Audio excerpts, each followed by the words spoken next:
Okay, why don't we get started? I see some familiar faces on the screen, so good afternoon to you all. My name is David Farber. I'm a partner at the law firm of King and Spalding. I'm based here in Washington, D.C. And thank you all for joining today. Thanks to Levy Shapiro, who I understand is running a few tonight. So Levy asked me to kick it off, but welcome to another mHealth meetup. I have had the pleasure over the last few years of addressing you all on reimbursement issues, and we are going to touch on those issues today. But I'm very excited that we have a somewhat different program. For those of you who've heard me present before, you've heard me discuss reimbursement from a regulated product point of view, meaning drugs and biologics and devices that have to go through the FDA before we get to the journey of reimbursement. But there's an interesting question that we have not previously addressed about many of the inventions that you all are working on that don't get FDA approval, and there's a significant market that we have not previously dove deeply into, which is our commercial insurance market in the United States. I usually talk about Medicare and Medicaid and regulated markets. What about the unregulated markets? And it's my pleasure today to be joined by my partner, Adam Solander. I'll give you a little bit about our backgrounds in a moment. Adam is a true subject matter expert on these issues. So by way of background, I sit inside the FDA Life Sciences practice at King and Spalding in Washington, where I spend most of my time on matters facing the Food and Drug Administration, which many of you are familiar with the Medicare program, which many of you are familiar with. In contrast, Solander, my partner, sits inside of our data privacy and security practice, where he is substantive and deep a subject matter expert you will find in the United States in data privacy and security. But Adam works on much more.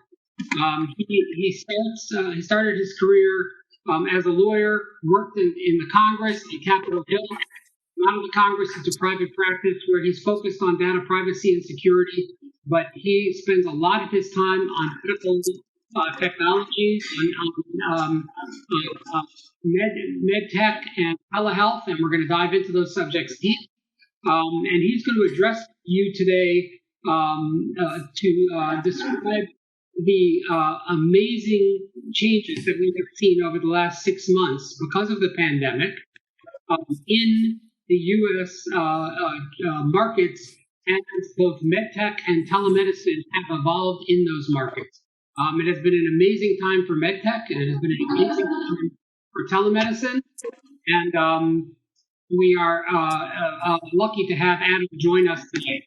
So before we jump into the presentation, let me again ask everybody who has just joined to please mute your phones.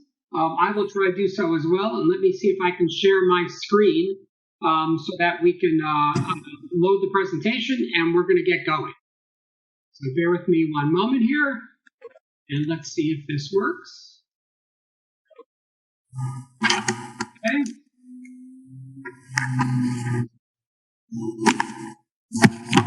Okay, I hope folks can see the screen. Adam, I'm going to turn it over to you. Please take us away. Perfect, and thank you guys so much for dialing in. I think this is an important topic. I think most of the webinars that I attend, most of the presentations I attend, really focus on that regulated market that David has talked about, and to the exclusion a lot of times of the private insurance market as well as the employer market. And when you break it down, more than 70% of Americans get their benefits, their health care, through their employers. So it's a much larger market, and it just doesn't get the attention it needs. The result is that there's a lot of confusion with digital health companies as well as telemedicine companies as to how to get contracted. What do we need to do in order to contract effectively, and more importantly, how much are we going to get paid for? But before we start, I think there's an important distinction, and it's probably more important in the employer and the insurance market than in the regulated market. And that is, what exactly is telemedicine versus what is digital health? And really, the way to think about this is telemedicine is a medical product. It is being offered by a licensed medical provider or an FDA-cleared device that is providing, capital and medicine. And really, it's allowing medicine to reach outside the borders of brick and mortar facilities and provide it through digital means, whether that be video, whether that be telephonically, whether that even be text, depending on the state that you're in. And so really the difference here, and this difference is incredibly significant in the employer market, is telemedicine is the practice of medicine. Telehealth are technologies and services that don't rise to that level of a regulated medical service. So if you think about this, what you're probably coming across all the time is coaching, right? Most digital health applications, they don't provide medicine, but a lot of times they have coaching, right? They have a helpline where, let's say it's musculoskeletal, where somebody can dial in and talk to a health coach. If it's diet, there's a health coach. Those aren't, surgeons. Those aren't surgeons. They're not doctors that are providing medical guidance on your diet. These are coaches. That is not regulated at the state level. That's the distinction to draw. And it's really important when you're creating your product as you're trying to contract in this market as to what you want. Are you telemedicine or are you telehealth? And that will really define your business model, your corporate structure, your reimbursement. All of that will flow from this basic distinction. What so many companies have done is they sort of blended this, and they don't have a clear-cut answer for either way, and as a result, it's very hard to get a contract. Moving on to the next slide.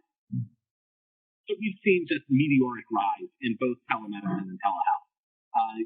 For purposes of statistics, most of our statistics are coming from the regulated market, from the Medicare program and Medicaid program. So, they sort of lump these two things together, especially right now. But, beginning in, early March, we were seeing about 13,000 telemedicine visits a week. Today, we're seeing about 1.7 million telehealth services a week being provided in the Medicare program. It's roughly, the statistics change, but something like 48% of visits in the Medicare market are now being done remotely through telemedicine.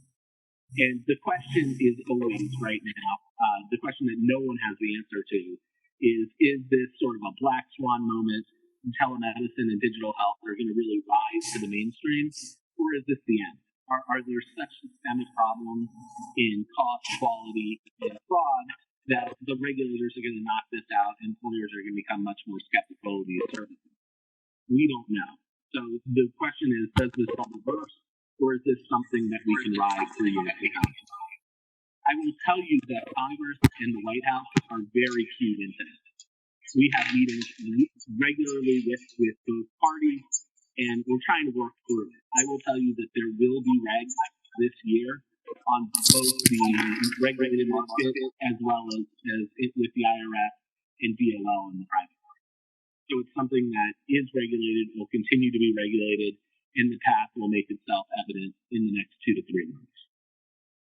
Moving on to the next slide.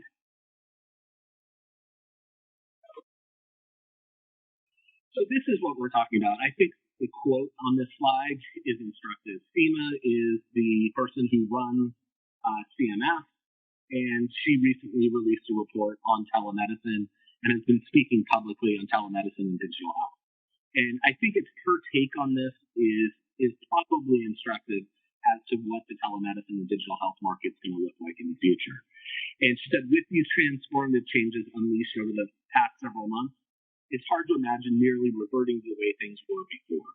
And I think that's right. I think digital health telemedicine is here to stay in both markets. The extent is half. So in immediate aftermath of COVID, the Medicaid program temporarily expanded the scope to allow Medicare beneficiaries who traditionally were only able to use telemedicine in rural areas to allow it literally from any location.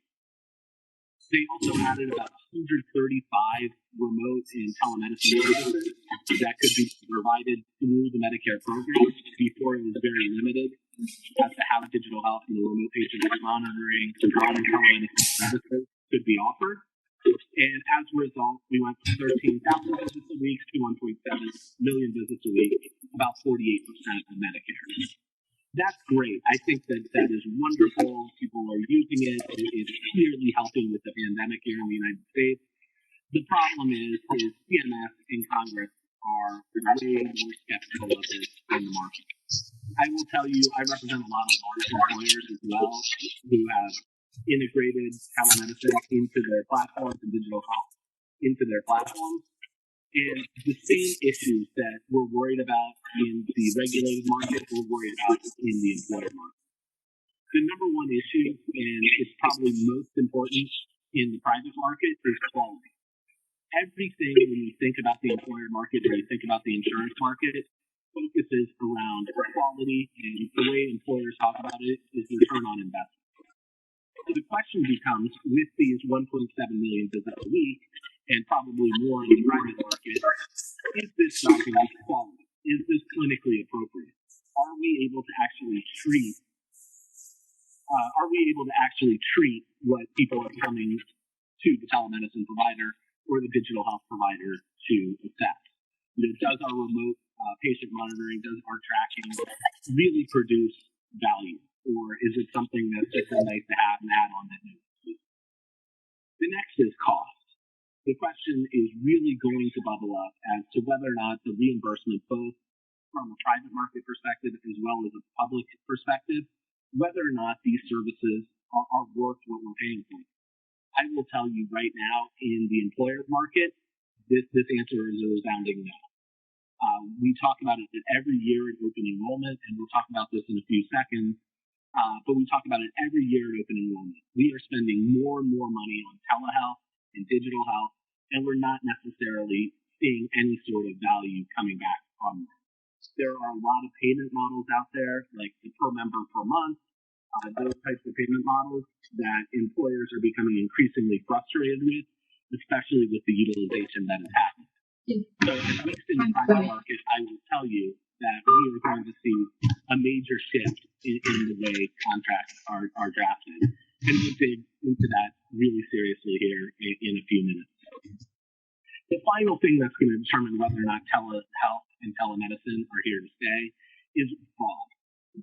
We were up talking to the Congress early last week, and one of the things that they seem most worried about is the fraud that's going on in the regulated market.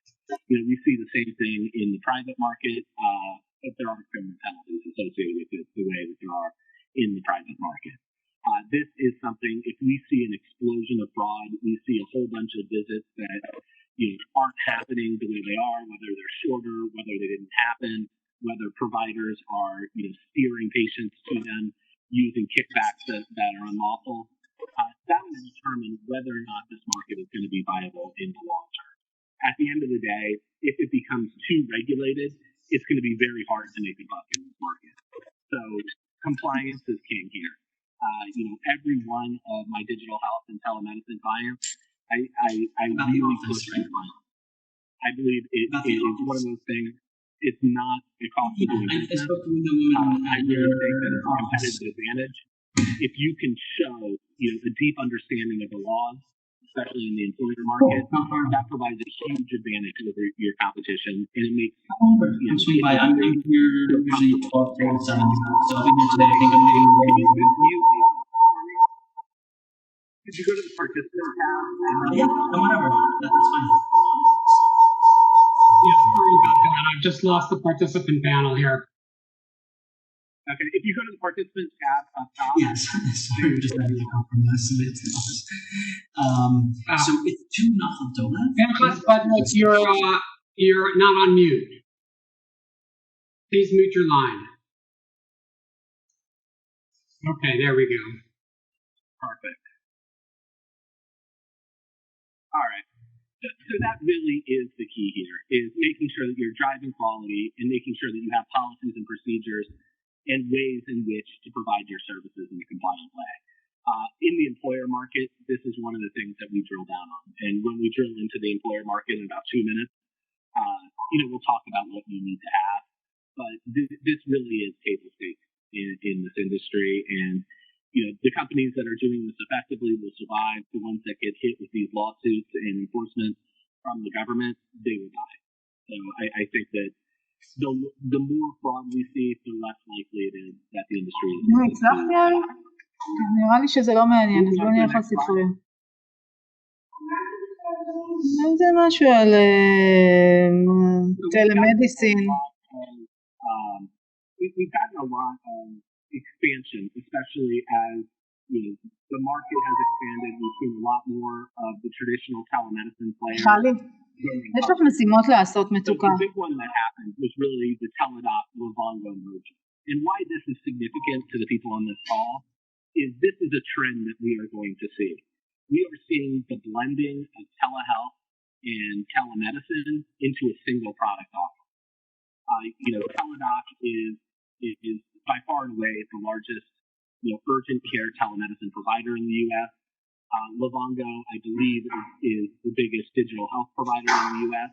And they're now moving forward with sort of a whole body approach where they can provide the patient monitoring, they can provide the coaching through Livongo, and they can also provide telemedicine services that follow up on what's happening from a remote patient monitoring perspective as well as a wellness perspective that Livongo is providing. Watch this trend. This is where telemedicine and digital health are going.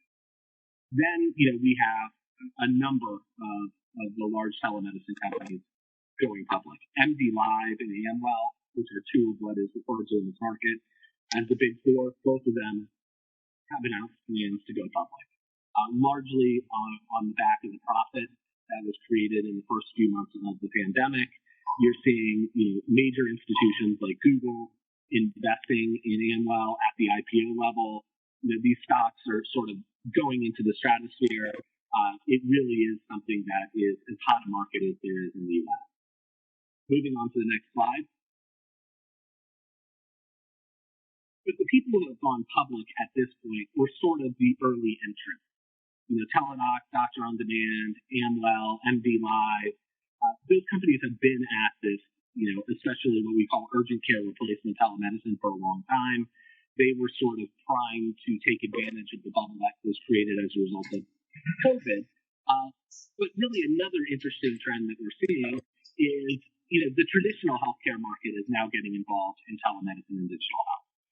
Amazon, who's the most sophisticated logistical engine in the world, has really focused on telemedicine and digital health for a few years. They had a partnership in place with JP Morgan Chase and one other huge investment company, where they were really exploring digital health markets. They met with pretty much every one of my digital health clients, and ultimately, they were examining this market for long-term sustainability. Recently, Amazon launched Amazon Care for its employees. It's a mixture of telehealth and telemedicine, and it's something that's clearly going to be offered, in the public market here pretty soon.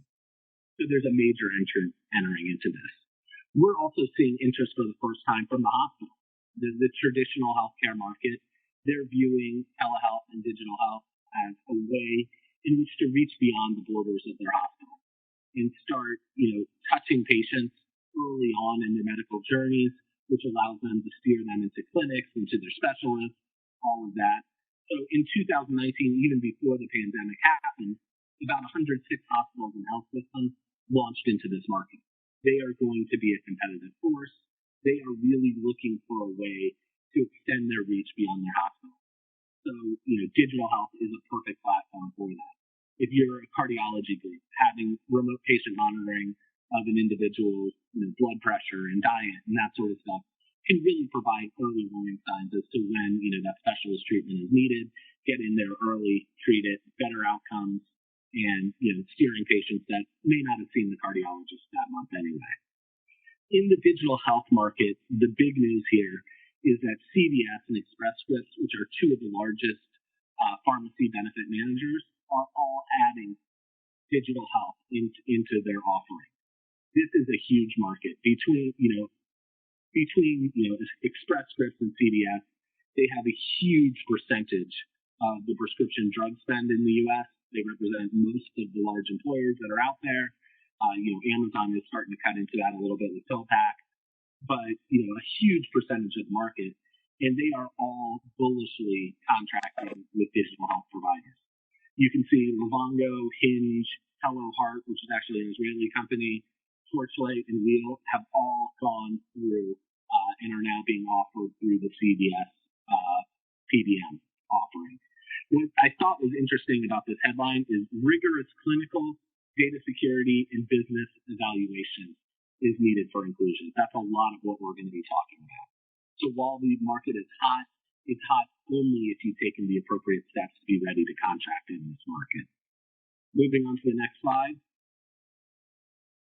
I included this slide because I want to make it clear that there really is a bubble here. I pulled this chart. These are the largest telemedicine companies out there. And you can see revenue is not very high. I look at Teladoc. Teladoc in 2019 had about $716 million in profit. To put this in perspective, this was all pre-pandemic. Put this in perspective, the Pokemon Go app made about $760 million during that same period of time, and $3 billion over the life of the application. So telemedicine, digital health is still in its infancy. There's clearly going to be growth, but you can see even the largest players in this space are not making a ton of money pre-pandemic. So the question is, where does this all shake out? Are these really public companies that are going to thrive and succeed long term, or is this something where we're going to go back to the status quo? And I can tell you that there are going to be household names created out of this pandemic.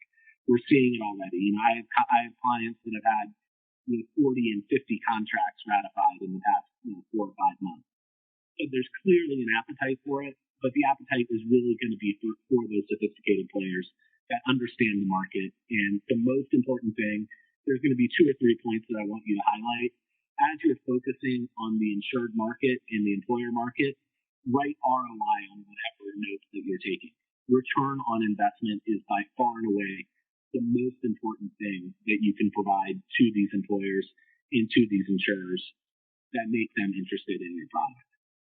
Moving on to the next slide. So here's what it looks pre and post pandemic. And again, SEMA has commented on this exact point. And telehealth will never replace the gold standard in-person care. However, telehealth serves additional access points for patients, providing convenient care from their doctor and healthcare team, and leveraging innovative technologies that can improve health outcomes and reduce overall healthcare spending. That is absolutely correct. That is the role digital health and telemedicine are going to play. When we evaluate these companies, we cannot evaluate the digital health and telemedicine companies from the perspective as to whether or not they're going to replace the healthcare system, as a whole. That will never happen. What we have to look at is what value do they drive? What additional benefits do they drive that can really improve cost and quality in our system? Prior to the pandemic, about 11% of U.S. consumers had used telemedicine once in the past year. We had annual revenues of about $3 billion, which incidentally is less than the Pokemon company. And the services that were being provided were mostly urgent care replacement, rural Medicare, direct consumer, employer, and insured business. And it was in the employer and insured market, it was almost all urgent care replacement and some digital health that really, were digital wellness programs. After the pandemic, 46% of U.S. consumers are using. The industry could rise to $250 billion. Here, put it on your headphones, please. Is systemic across essentially the entire healthcare spectrum. You have Medicaid and Medicare contracting with both digital health and telemedicine companies to get these services to their members. The direct consumer market has exploded, especially around the worried well. People who can no longer get to their physical therapist because they closed they're relying on telemedicine for that service and digital health for that service to monitor it. People who are worried about seeing their primary care provider, they're using telehealth. People who, have other issues that they need monitoring, that they would usually check in with their doctor, once a month, that's all being done through telemedicine. And it really is pervasive throughout the entire U.S. healthcare system. The question is, for how long and how large will this market be? Moving on to the next slide. So here are the trends. I know we need to set the table before we dig into this, but here is what David and I see as the major trends over the next year. Fraud investigations will become more prevalent. If you do not have an OIG-based compliance program, if you do, and you're in the regulated space, if you do not have a robust HIPAA program and you understand how your product can be offered and you have the right structure in order to offer those services, if you do not have those things, you're going to get regulator scrutiny. So that really is table stakes. The companies who are going to be successful will have all those structures in place and be ready to perform. The market is going to become more fragmented. We're seeing entrants, Amazon, the traditional hospital players. All of these people are entering into this market bullishly. So it's going to become more fragmented. And that's great for everyone on this call. There is not going to be a single provider of digital health services. There isn't today in every single one of the digital health markets. Musculoskeletal. We have 4 or 5 major players in that for that market. For cardiology, we have 4 or 5 major players. It's going to stay that way. And your ability to succeed will be on how you're able to pitch your product, the ROI you're able to drive for employers, the sophistication of your compliance programs so employers know that they won't get in trouble. All of that will play into this. And the market, I believe, is actually better because there's not going to be one leading brand that's doing this all in any market. There's going to be a ton of smaller brands that will eventually grow based on the results that they're able to achieve. Telehealth and digital health are going to combine. I think independently, neither one of them make much sense. There's limitations to both products, but when combined into a single product offering, there's a huge power there that can really improve health outcomes and can really produce an ROI. So we really believe that's going to happen. The bubble will deflate. Digital health and telemedicine is not a $250 billion industry. That is a product of COVID. What it becomes, I think, is really going to be some of the practitioners that are in this area. So doing it right is going to be important. If there's widespread fraud and abuse, we're going to be out of the regulated industry very quickly, and the employers will follow along. And if we're not producing quality, employers look at that more carefully than anybody else on a year in, year out basis. They have very sophisticated analytics that they use to cut out the programs that aren't producing those outcomes. And we're going to get more regulations. So the regulations are coming. It's not just the enforcement for doing things wrong. There are regulations coming. We know that we're going to have to comply with those. Being at the forefront of those and being able to tell a compelling narrative to your potential market will be key to the success not only of your company, but of the industry as a whole. So that's what I see as the trend. That's what COVID is producing. And I think it's producing an amazing opportunity for every digital health company out there. It's just whether or not the companies are in a position to harness this. And whenever I bring in a new client in this area, I always explain to them that this can be an incredibly successful area, but it's an expensive business to start. Healthcare is about 20% of U.S. GDP. As a result, there's a lot of steps that you need to take in order to get into that pot of money. And so one of the things you can't do is cut corners. You'll just never be successful. And especially as these companies are becoming, and these services are becoming more pervasive, the employers and insurers know the questions to ask, and they know what they should be looking for. So you as a company need to be prepared for all of that. Moving on to the next slide. Sorry. There you go. All All right, so we're going to spend some time talking about the employer market as a whole. My background is I'm a benefits attorney. I spend a lot of time with very large U.S. companies, and really my focus has always been digital health and telemedicine, how to take what employers were doing and integrate technology. So historically, U.S. employers have been terrible purchasers of healthcare. They have purchased healthcare as a commodity. Really the same way that they purchase pens and paper is the way that they have purchased healthcare. They have relied on what are called third-party administrators, and those are the people who administer their benefit plan. And the way that they're buying it traditionally was, they were looking for some sort of discount off the market. So if you had 100,000 covered lives, you would look for, a 95% price. And it was really done as a business transaction. Over the last, I would say, recent history, 4 or 5 years, we have seen employers say, wait, this is stupid. We are spending huge amounts of money on this. And we're going to be way more sophisticated in the way that we're purchasing healthcare.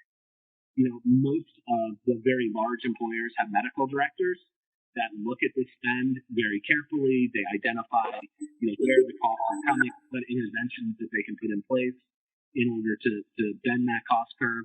And we're just seeing a more sophisticated market on the employer side that is not wholly reliant on the TPAs for injecting change. So with that said, let's look a little bit closer at what employers are dealing with.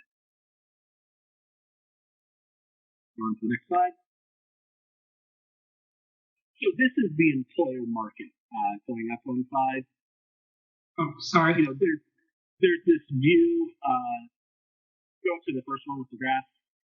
There's this view that employers is this non-discriminating bucket of money that they will contract on a per member per month basis for pretty much everything.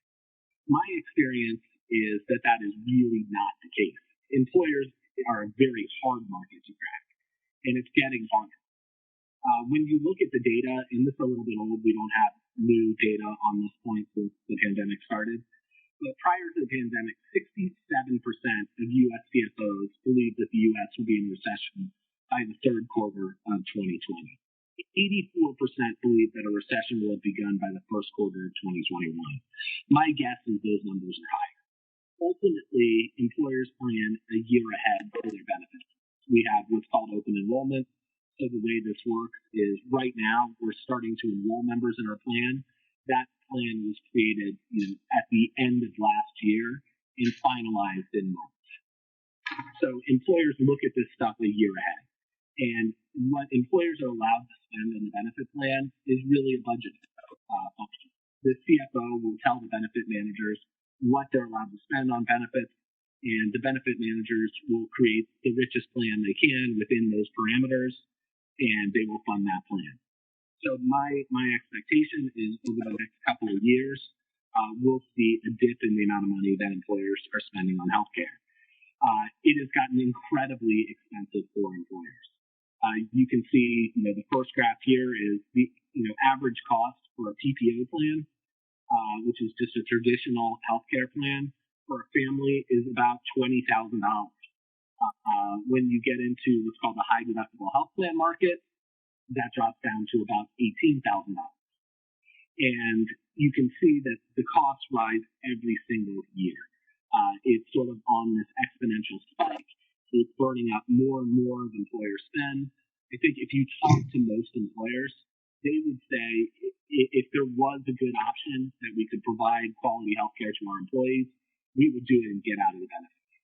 Every single one of my employer clients always says, hey, look, we make cars, or we make cereal, or we make whatever widget. We don't make employee benefits. This is not something we want to be in, and it's something we would get out of if we could. We're also seeing more and more high deductible health plans, and we'll talk a little bit more about high deductible health plans. But high deductible health plans are essentially a cost shift to the employee of the first portion of the insured spend. Basically, the employee has to spend $2,000, $4,000 out of pocket before any insurance coverage kicks in. So you can see that this is something that employers are really doubling down on to try to cut costs. But when you talk to smart employers, That's not the way they really want to do it. When you talk to the employers that have medical directors, they understand the healthcare market and the spend. What they want to do is they want to attack the chronic population. In an employer population, 6% of the employees account for about 47% of the cost. When you look at every employer looks at something which is called the PAC rate, which is called the potentially avoidable consequences rate. Those are adverse health outcomes or spend that shouldn't have happened. And in certain services, we're seeing PAC rates of 70 and 80%, which means that 20 or 30% of each dollar was appropriately spent, 60 to 70% wasn't. So there's a lot of meat on the bone in the employer market, and there's an incredible ROI out there for digital health and telemedicine companies that take a medically nuanced approach to providing benefits to employers. And again, I always highlight this. The most important thing you can do is show ROI and have a system base where if the employer implements your product, that they actually save money. That's probably the most important thing right now with the recession coming up. Employers aren't going to want to pilot a million different programs and see what works. They're going to want the telemedicine and digital health companies to come to them with a product that they know works and they're willing to go at risk for that product. Moving on to the next slide. Here is what employers want, and here's what they've tried. When you talk to employers, their number one wish list is to reduce pharmacy costs. This can be done by better management of the individuals through chronic management, medication adherence. There's a huge market there for digital health. They want to improve price transparency for medical services. Maybe a little bit outside of what we do, but there's probably some people on this call that are focused on that. They want to stabilize the individual market, especially since the removal of the individual mandate from the ACA. This is something that employers are more and more concerned about. As there is more unfunded care, those costs essentially get shifted to the private market. Medicare and Medicaid have controls where price can't go up. But every time somebody goes to the hospital without insurance, has a major incident, the hospital's going to provide care to them, and that care costs them a lot of money. And ultimately, they have to make up that profit, and they make up that profit by raising prices on the individual market. Everybody talks about the Affordable Care Act as being, a healthcare reform bill. The ACA was really a coverage bill. The main transformative provisions of the Affordable Care Act were to get more people health insurance coverage so we could get rid of things like this uncompensated care that rises prices on the market as a whole. They want to maintain Medicaid funding. Of course, by having robust Medicaid funding, those are people that employers don't have to pay for. And most importantly, they want to invest more in population health and education. This really goes at that chronic management piece, that 47% of the spend that's resulting from 6% of the population. That's what they want to target. That is the low-hanging fruit. They have PAC rates of 70%. So there's a ton of money there for innovative digital health and telemedicine companies to harness. And they want to share in those profits with you.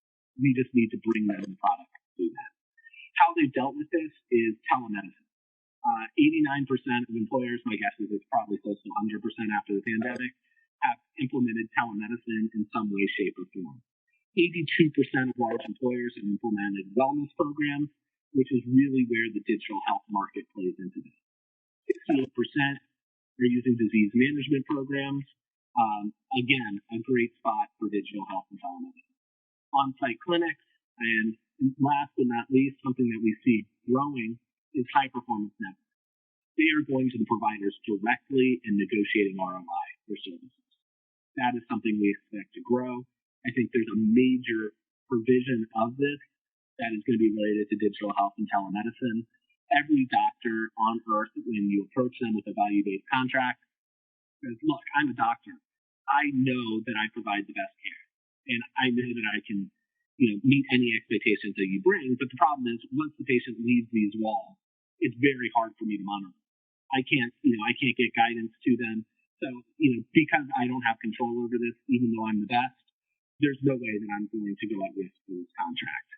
So historically, how we dealt with the cost and quality is we've reduced benefit missions, right? We are moving to high deductible health plans. We are, limiting the amount of money that we spend on benefits. That was all constrained by the ACA. There are no more mini-med plans, that sort of thing in the United States. So that is all constrained. There's only so much they can pull on that. They've shifted costs to employees, right? It's more expensive to have healthcare in the U.S. now than it ever has been, especially in a high deductible health plan. If you're an individual, you're going to have to go out of pocket $2,000 before you get any coverage from your employer. They focused on wellness and population health. The traditional means of doing that have shown very little, if any, ROI. I would say that that is misleading. I think that the good telemedicine companies and digital health companies are showing amazing ROI. They focused on telehealth to try to get more care to individuals, make care more accessible. The problem is, in an employer plan, until recently, no one used it. And they focused on payment reform. At the end of the day, many employers and their TPAs didn't have the sophistication to really nuance the medical benefit that they were providing to their employees. So that hasn't worked. The question is, what is going to work? And I'm a firm believer that it is digital health and telemedicine combining to provide a much more accessible and a much more clinically nuanced product around wellness, disease management, and those types of services in order to better manage the client. There's an interesting study that was done. It was back in the early 90s. And Boeing, the giant aerospace company in the United States, started looking at, care coordination and trying to manage their chronic population. So what they did was they contracted with a whole bunch of providers in the Seattle area. And those providers assigned nurse managers to each one of their chronic populations in that market. And for a year, they checked in with the individual. They made sure they were taking their medication. They were answering questions. They made health forefront in those individuals' minds. And look up the study. It's amazing. But they were able to cut costs of that chronic population by 28%. So that type of model that's accessible to every employee or employer, not even Boeing, is really what I see as driving this market in the future. So going on to the next slide. Adam, before you jump in, there was a question in the chat. When you say show a return on or show ROI, how soon does there have to be a return on ROI? I mean, that depends on how you're contracting. A lot of digital health and telemedicine clients make the mistake of pushing out short-term pilots where it can be very difficult to show ROI. I think the longer you have to show ROI, and the more access you have to push your product to employees is all going to factor into that. But it's not something that you'll show immediate ROI. You're going to plug in and show ROI. I think employers are cognizant of that. I think you need to look at your program, evaluate what is likely, and contract in a way that really does provide that value to employers in a way that you can show. One thing that employers are very keyed into are performance metrics that are easy to meet. Things that really, they would get anyway just by sending out a couple of emails on whatever health condition. So you really do have to put skin in the game. You do have to make those performance metrics and that ROI valuable to the employer and something that they can't obtain without you. So it's not just putting in performance guarantees that you're sure to meet.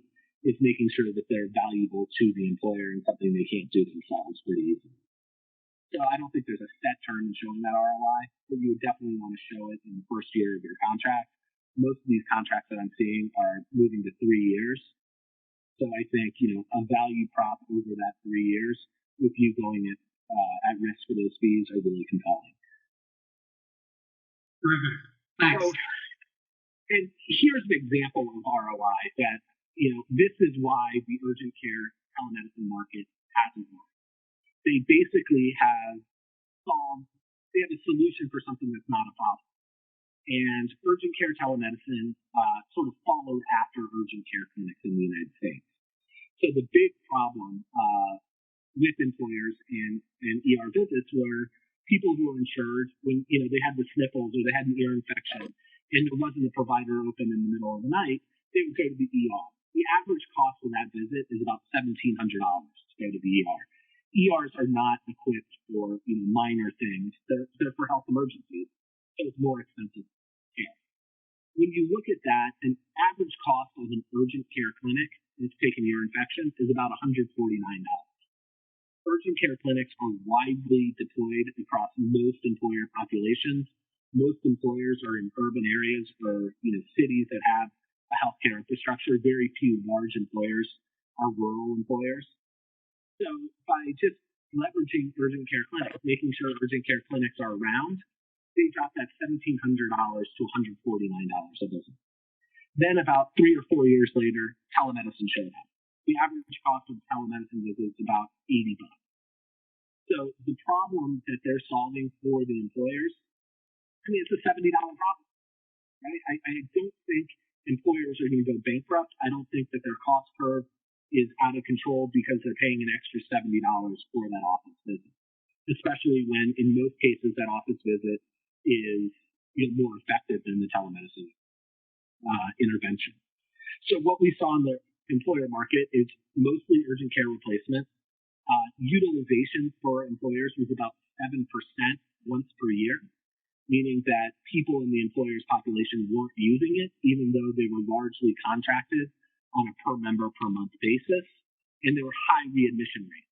So when the person presented to the telemedicine provider with an ear infection, because the telemedicine provider couldn't look in their ear and say, yeah, you have an ear infection, those people went in for the office visit anyway. So they ended up paying the $150 and the $80. So what ended up happening early on with telemedicine and why employers really don't care that much about urgent care replacement is because there was zero ROI. They were actually spending more money with the telemedicine and it was less effective and no one was using it. So good real world example of what we need to overcome and how we produce that ROI. Moving on to the next slide. So here are the top impediments. I know every single person on this call has a business. These are the things that you need to worry about. Payment model.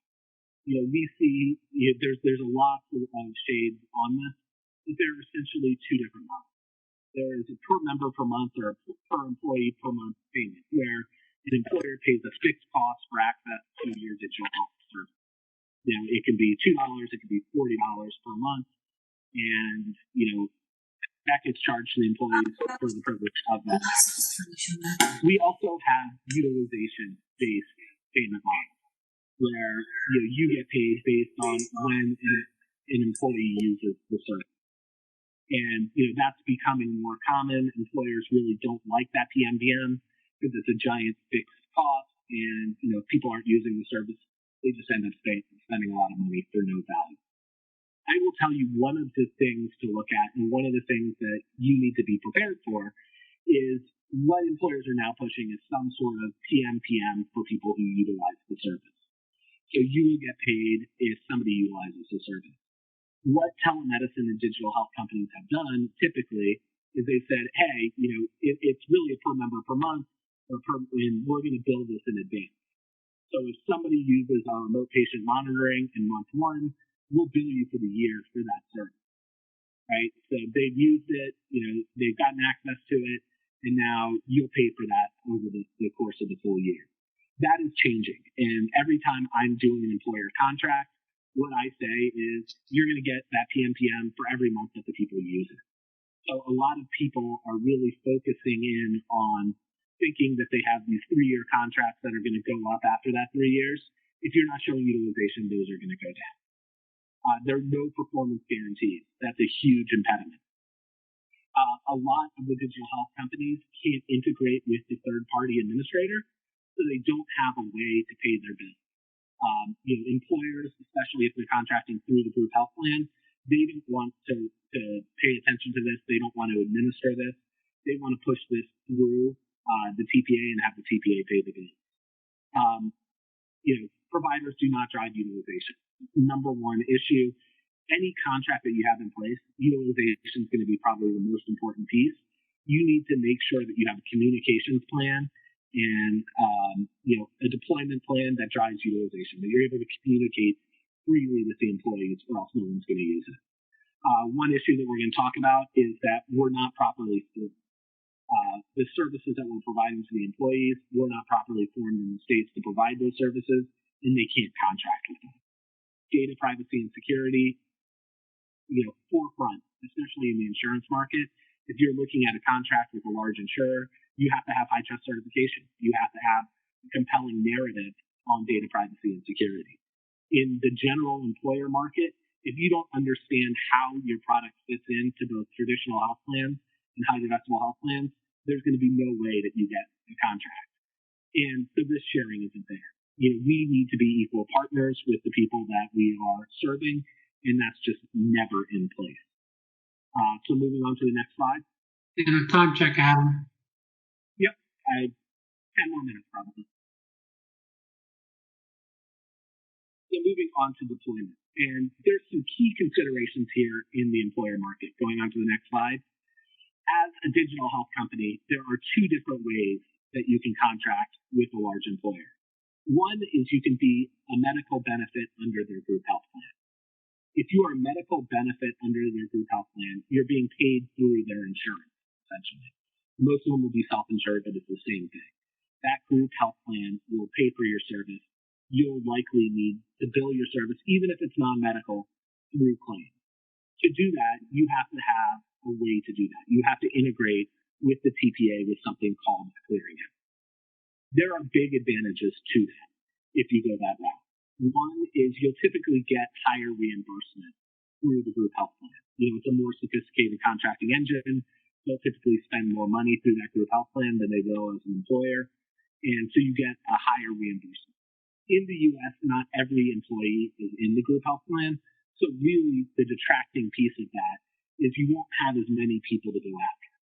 It depends on company, but 70% or so of employees will be on the group health plan, 30% won't. So you won't have as big a market. And it's medical care, so there's a little bit more on the compliance side. You're going to have to show more of a sophisticated engine and compliance platform in order to get those contracts. Employers can also contract directly with digital health companies as either a wellness program, a disease management program, or a employee assistance program. The advantage of this is you get access. They're not contracting as a medical benefit. They're contracting as an employer. The same way as they provide you with breakfast. It's the same bucket of money. And that can be made available to all employees. The problem is it's generally a lower utilization or lower reimbursement.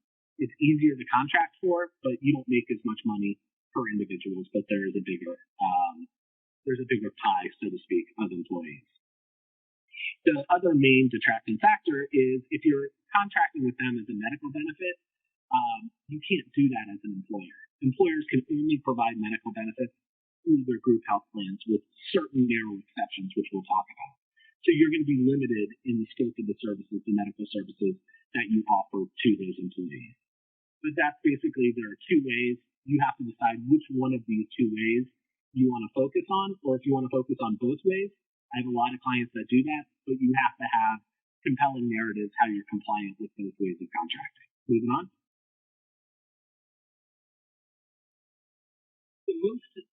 The most fundamental difference that you're going to need if you're contracting as a medical benefit versus a wellness, EAP, or disease management program is the structure of your business itself.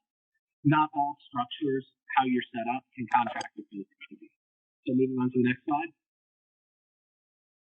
So if you are going to be a medical benefit, if you are looking to contract with a group health plan and you're providing capital and medicine, in certain states in the United States, we have what's called corporate practice and medicine rules.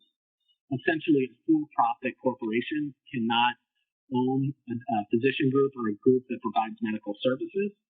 So you have to create what are called professional corporations in the states that have corporate practice rules that allow a physician or a medical professional to own the practice.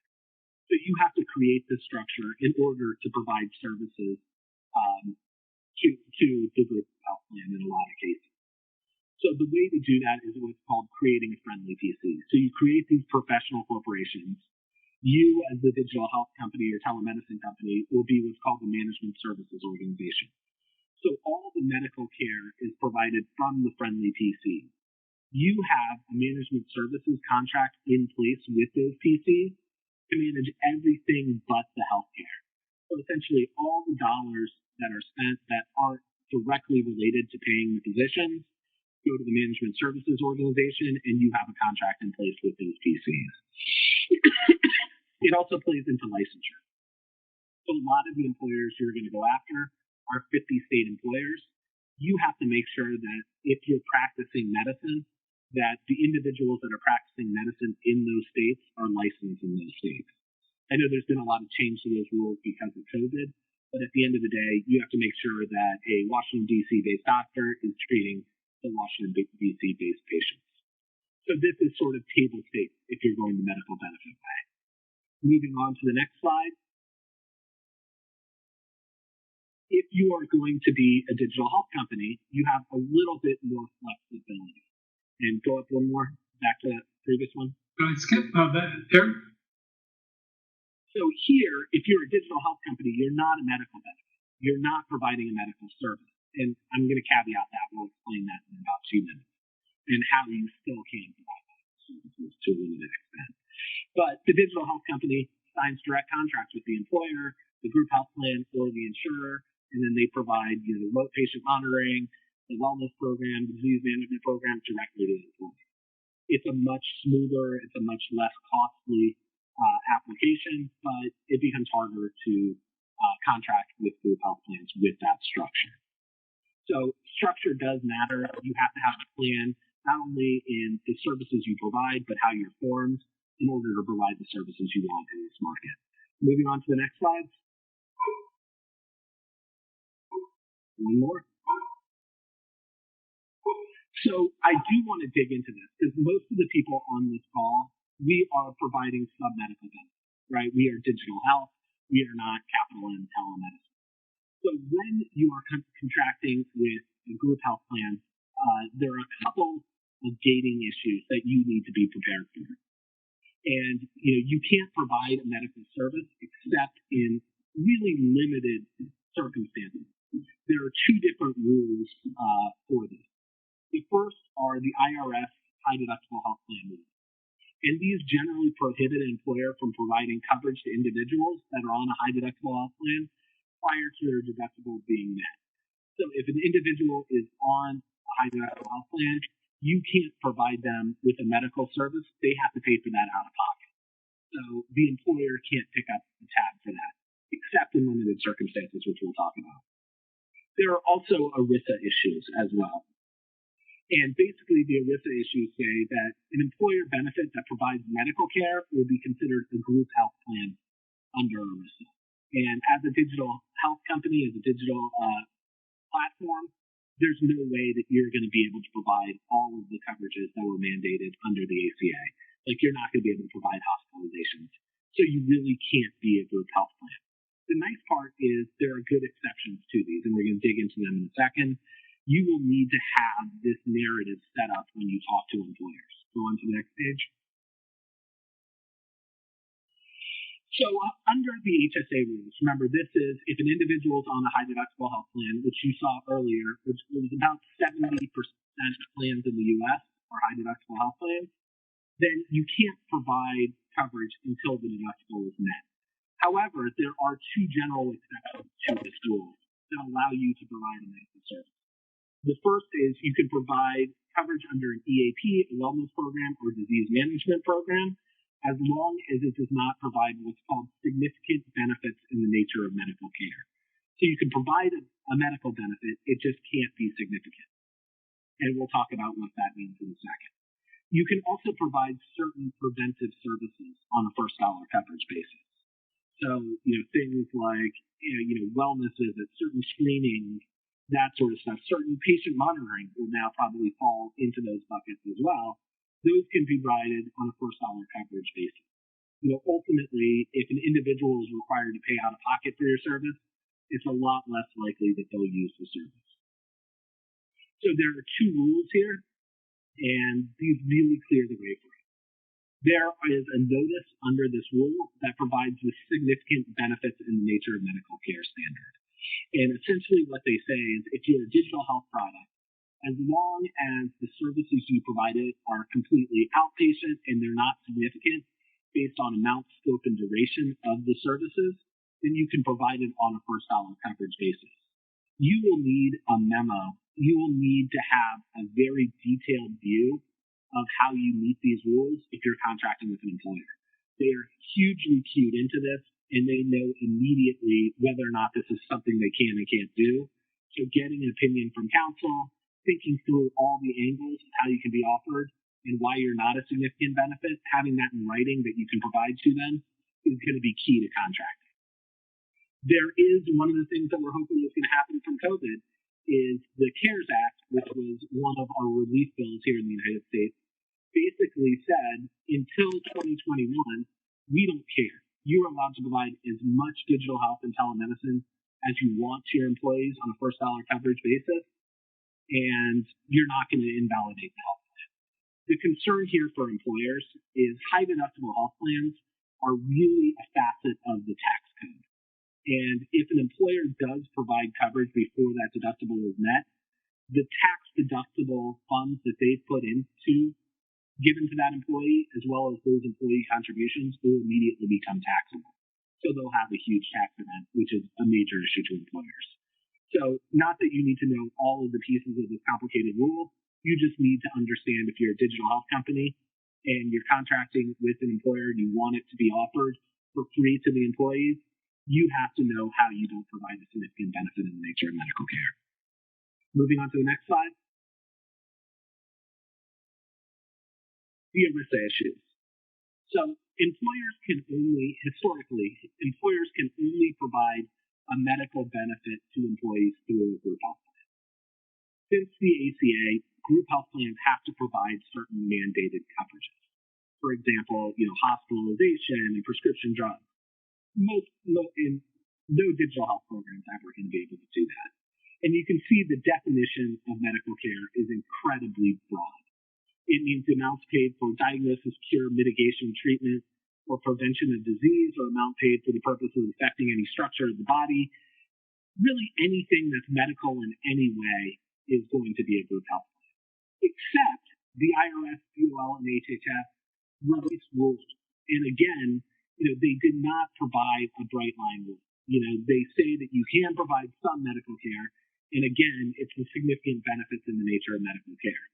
So what we have to do is we have to look at the amount, scope, and duration of the services we're providing. And as long as those are limited and are not a significant benefit, these programs can be provided to the employees without creating a group health plan. And, they did provide, this ultimately wasn't accepted, but in the proposed rules to this final rule, they outlined a program that provided no more than 10 outpatient visits for mental health or substance abuse disorder counseling, an annual physical, immunizations, and diabetes counseling with no inpatient care benefit. That was really the edge case. You can see the way that the agencies are looking at these programs. It's a pretty significant medical benefit that they want employers to be allowed to provide. Again, you're going to have a view on this. You're going to have to be able to present to employers how you're compliant with these rules if you're going to contract with them. Moving on to the next slide.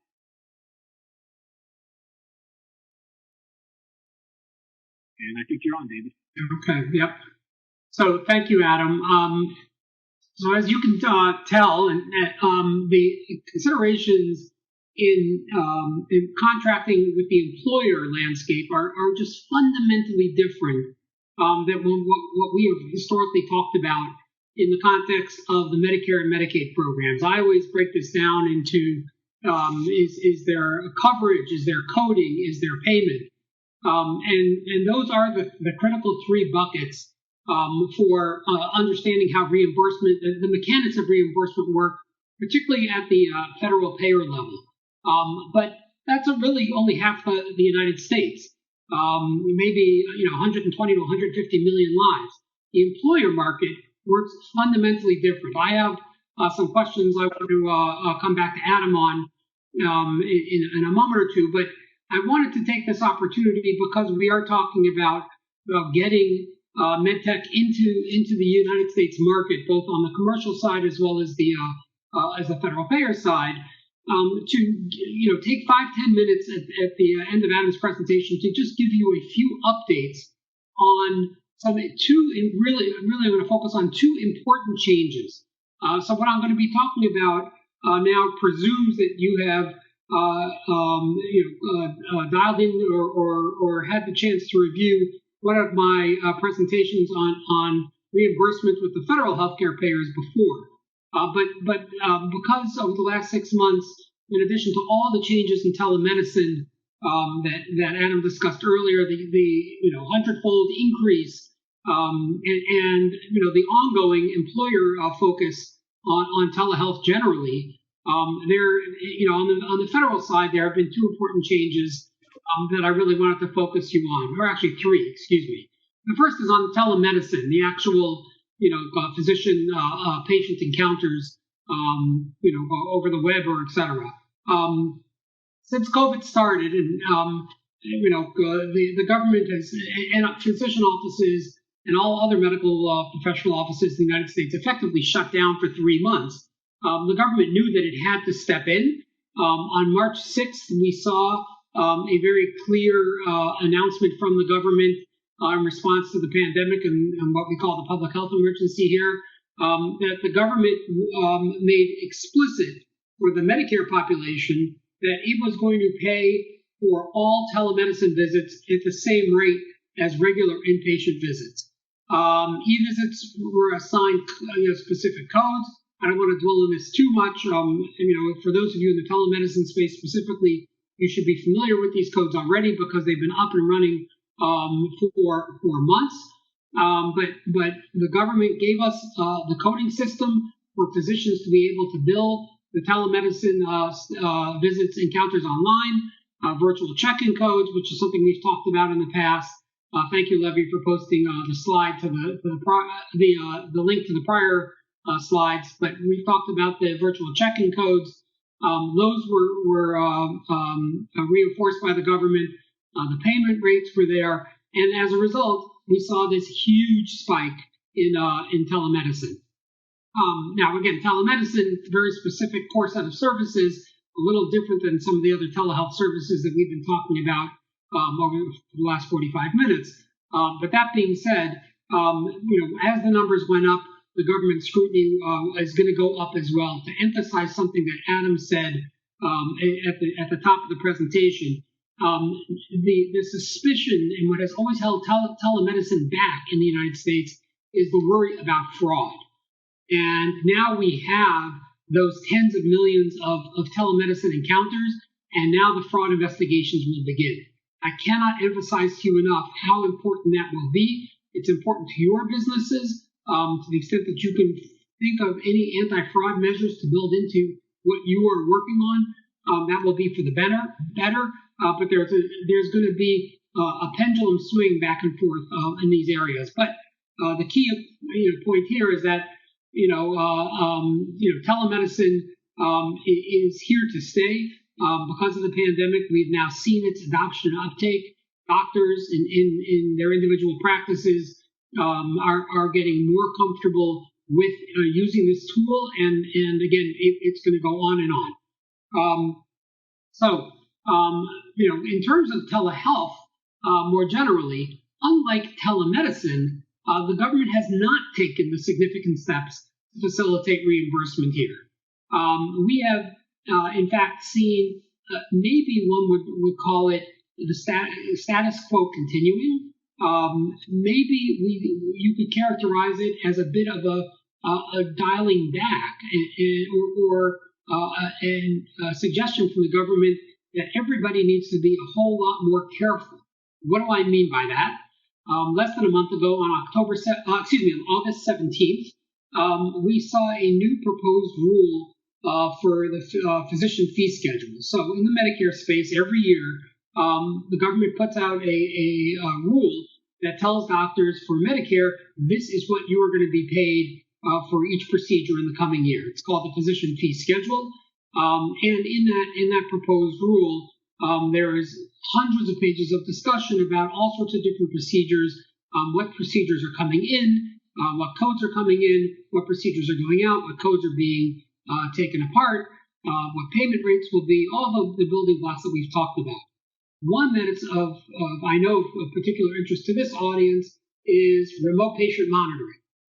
We've talked about that several times over the last few years, going back to when the remote patient monitoring codes first came in. The first code came in, and the expansion of the codes back in 2019, and now the refinement of the codes in 2020.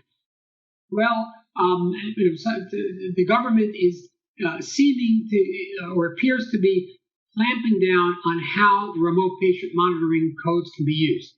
First, the government, without saying much about it, has renamed RPM. It's no longer remote patient monitoring, it's remote physiological monitoring, which in fact is the right description of what the code for remote physical monitoring will be, 99453, 99454, right? The data that one can collect, I've had this conversation with many Israeli companies, the data that remote monitoring technology must collect is physiologic data, gait data, the monitoring, remote monitoring of a 6-minute walk test, for example. I have never thought that is physiologic monitoring, and the government seems to be focusing on that, saying not all remote patient monitoring counts. It has to be remote patient monitoring of physiologic data. The government's also now tightening up on the requirements for how much monitoring needs to take place, when it needs to take place, how often it needs to take place, because the payment rate is the $40-50 per month is tied to a description of a code developed by the American Medical Association. That code really requires 16 out of 30 days of monitoring. The government is now informing us that you have to have an FDA-regulated device. It can be a Category 1 device, a device even if it's not cleared by the FDA.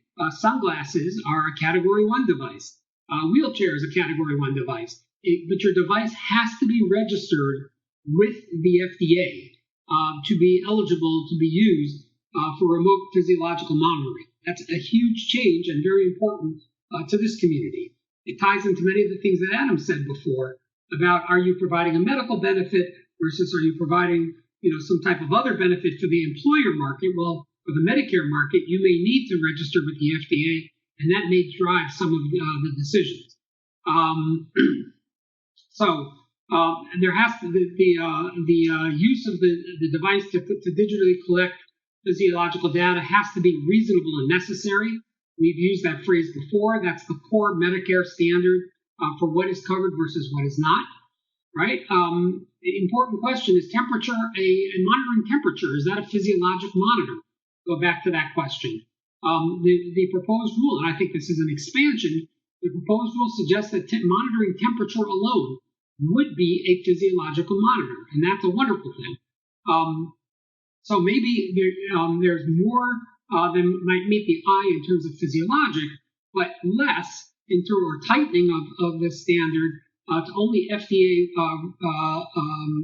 regulated devices, including Category 1 devices. 16 days, although during the pandemic, CMS is willing to back off that 16 days and accept something less. 1 or 2 days might be enough, but don't expect that to last. 2 days for now, but when the pandemic ends, it's going to go back to 16 days every month. There has to be a collection of data. And lastly, there's a tightening, it's not relevant so much to us, but a tightening of who has to do the once a month data review. It has to be a physician or other qualified healthcare professional, someone with a license. It can't be clinical staff. It can't be a clerk in the office. It needs to be someone with a medical license. So I urge you to watch for these changes. For those of you who are thinking about remote physiologic monitoring, formerly known as remote patient monitoring, this rule will be finalized in about 2 months.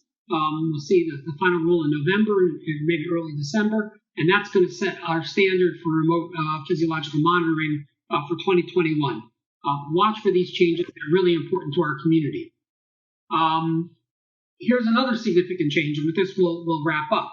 Remember that I've used this phrase reasonable and necessary over and over again. It is the core requirement in the Medicare statute for Medicare, which is 80 million lives, to cover products. And again, our thesis has been the commercial coverage follows Medicare coverage. Well, we've never known exactly what reasonable and necessary was, right? There was a definition buried inside of a guidance document that no one could ever find, that had hinted at a definition. Well, we have this important change. 15 days ago or 13 days ago on September 1, Medicare published a proposed definition of what reasonable and necessary is, right? And that could be a huge change in the scope of coverage by Medicare, at least, of telemedicine and telehealth products, right? What's the definition? The proposed definition, I should say. First, safe and effective. That's the FDA standard. Not experimental or investigational. Appropriate for the Medicare patient. And look at that. Appropriate for the Medicare patient. In other words, Medicare is only going to cover things that are appropriate for those 65 and older, right? If you're appropriate for a 20-year-old, but you don't have any evidence or clinical justification for using, a telehealth device or a product with the Medicare population, you may not meet this standard number 3. All right, furnished and Medicare expands on that definition. What is appropriate for a Medicare patient? Furnished in accordance with acceptable standards of medical practice, furnished in a setting appropriate to the patient's medical need, ordered by a physician or qualified personnel, meets the patient's medical need, and is at least as beneficial as an existing and available medically appropriate alternative. So focus on number 5 for a minute. Not only do you have to prove that you work, but you also have to prove that you're at least as good as what's already in the market. We have talked at length about, in past seminars, about the importance of data and the importance of being able to prove that your product does what you say it does. Now you have a new standard of not only proving that it does what you say it does, but proving that it's at least as good as what's already in the market. If you don't have that, right, you don't meet the definition of reasonable and necessary. In other words, just working isn't enough. You have to work as well as what's already in the market today, and hopefully better, right? For companies that can't prove and that don't have the data, in the over 65 population, the government in this proposed rule would accept if there is coverage in the commercial insurance market. That's a huge change. I've always told you that Medicare goes first and the commercial insurance follows what Medicare does. We may be seeing a flip of that, which makes what Adam talked about so much more important for you to consider. How do you gain access into the commercial insurance markets, starting with gaining access to the employer markets, right? And then building up to the insurance markets so that you can check this box and demonstrate for the Medicare side that you are appropriate for Medicare patients. If this rule is finalized, and we don't know if it will be, but it certainly seems to be moving in that direction, it may really shift the market from the focus on Medicare to a focus on commercial and the insurance market. So I commend this to you. These are really important, 2 very significant changes that are happening in real time right now.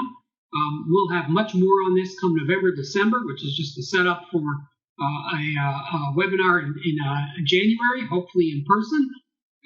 But this could be a very, very big change in the entire Medicare landscape and reimbursement landscape. So I want you to, we don't know that it will be done yet, but keep your eye on this because it could very much affect, telehealth and med tech in the years to come. So with that, let's wrap it up. I welcome questions in the chat. We have a few minutes that Adam and I can stay on. Adam, I have one important question that I'd love for you to answer, which is you've talked a lot about how the employer market is much more flexible and open for telehealth and med tech in general.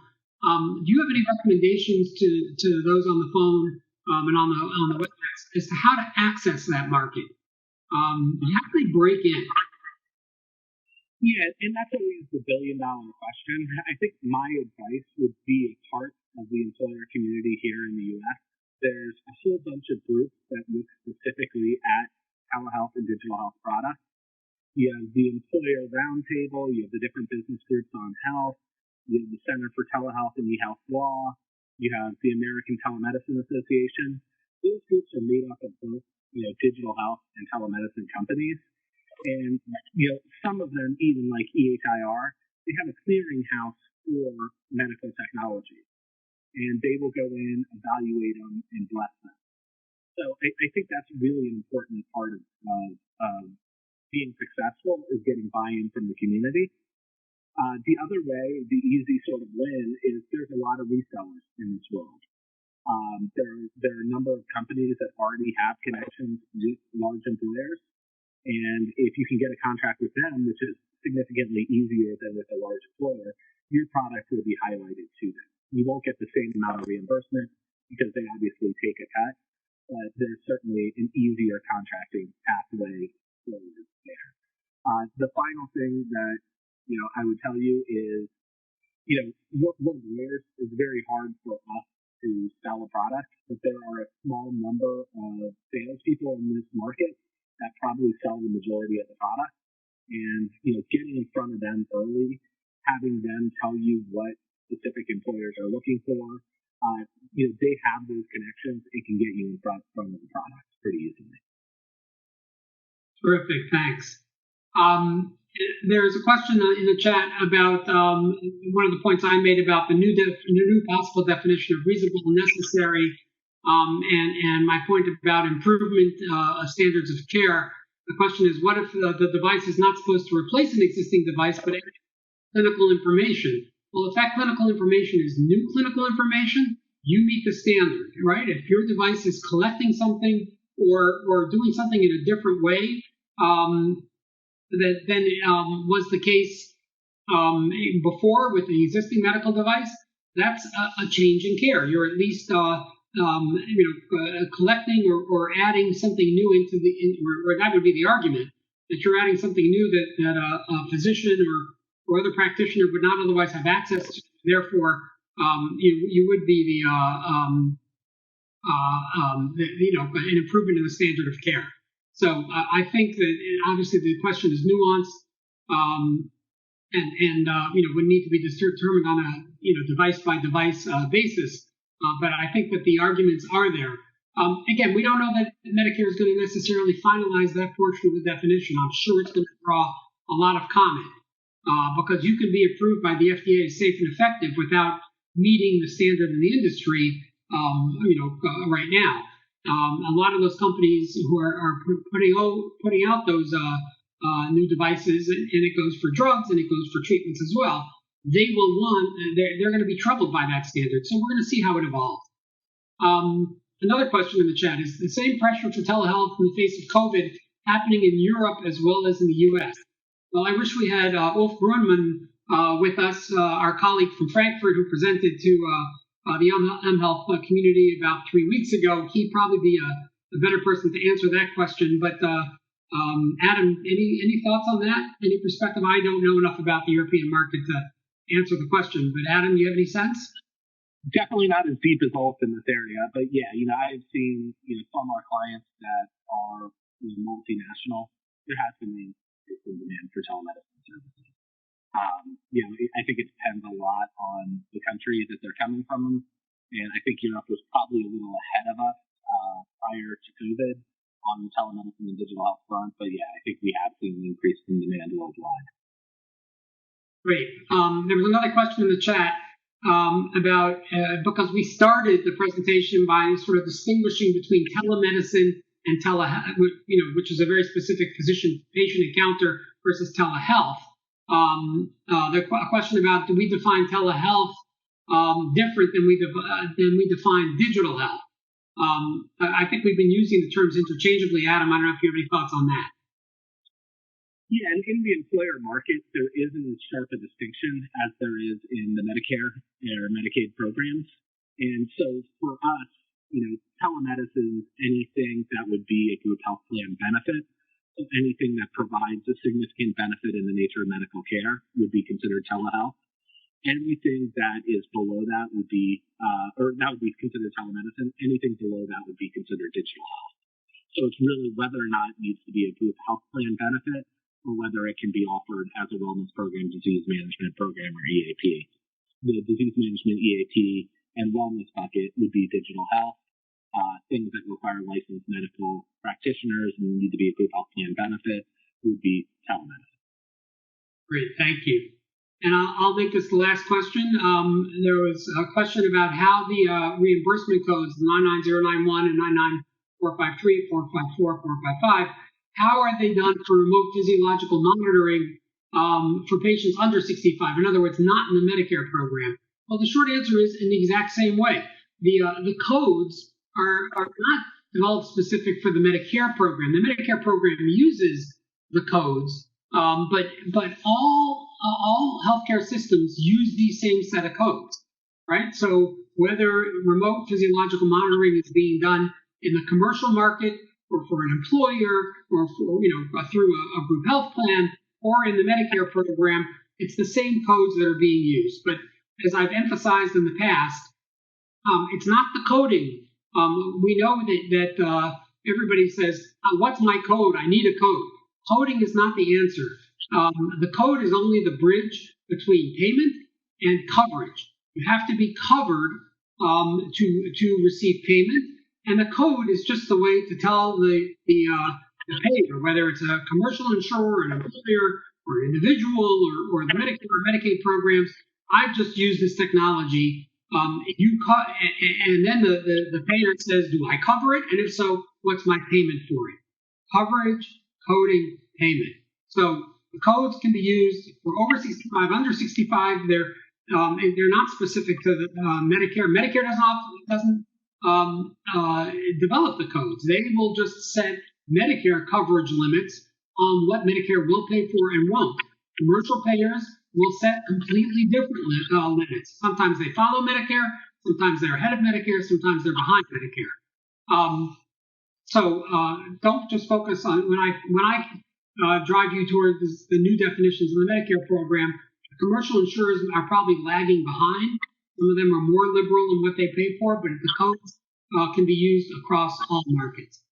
Okay, we've been going for an hour and a half, which is hard to do over Zoom or WebEx. Let me thank you all. I'm really grateful that everybody was able to join in today. Sorry about all the background noise at the beginning. I think we finally got it resolved. It just took a lot of muting on my end, but so it goes. Once again, thank you to Levy Shapiro and to mHealth for being our host today. We truly appreciate all of your participation. Hope that this was helpful to you in thinking about telemedicine, and telehealth and digital health. And we look forward to staying in touch with you by email and otherwise. And again, my last thanks to my partner, Adam Solander, for sharing his perspective. It was a really different viewpoint into the U.S. markets than what we normally talk about, and very grateful for that presentation. So again, thank you to all. We'll sign off from here. The presentation will be posted. Levy will post it on the mHealth page, and or you can contact Levy if you need a copy. You can